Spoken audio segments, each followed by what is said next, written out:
વાવથરા જિલ્લાના દિયોદર વિસ્તારમાં એક મહિલા સાથે થયેલા અપહરણ અને હુમલાના બનાવે સમગ્ર પંથકમાં ચકચાર મચાવી હતી।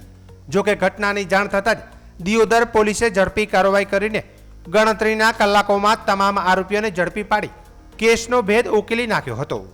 પોલીસ ફરિયાદ અનુસાર મહિલા પોતાના પિયરમાં રહેતી હતી ત્યારે 4 આરોપીઓ એક ક્રેટા કારમાં ઘસી આવ્યા હતા।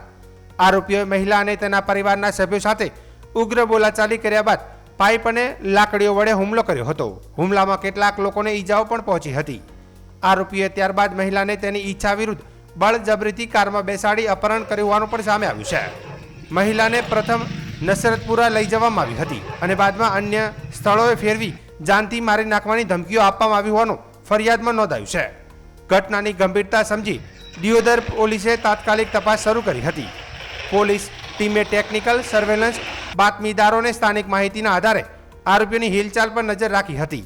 સતત દોડધામ બાદ તમામ આરોપીઓને ગણતરીના કલાકોમાં શોધી કાઢવામાં સફળતા મળી હતી।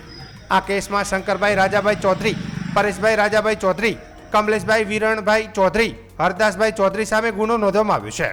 પોલીસ દ્વારા તેમની પૂછપરછ કરી સમગ્ર ઘટનાક્રમ અને પાછળના કારણોની તપાસ હાથ ધરવામાં આવી છે। સ્થાનિક લોકોના જણાવ્યા મુજબ ઘટનાને લઈને વિસ્તારમાં ભારે ચર્ચા ચાલી રહી છે। જો કે દિયોદર પોલીસની ઝડપી કામગીરીને કારણે આરોપીઓ લાંબા સમય સુધી કાયદાથી બચી શક્યા નહોતા। મહિલાઓની સુરક્ષા અને ગંભીર ગુનાઓ સામે કડક વલણ અપનાવવાની પોલીસની નીતિ વચ્ચે દિયોદર પોલીસની આ કામગીરી એક મહત્વપૂર્ણ સફળતા તરીકે જોવામાં આવી રહી છે।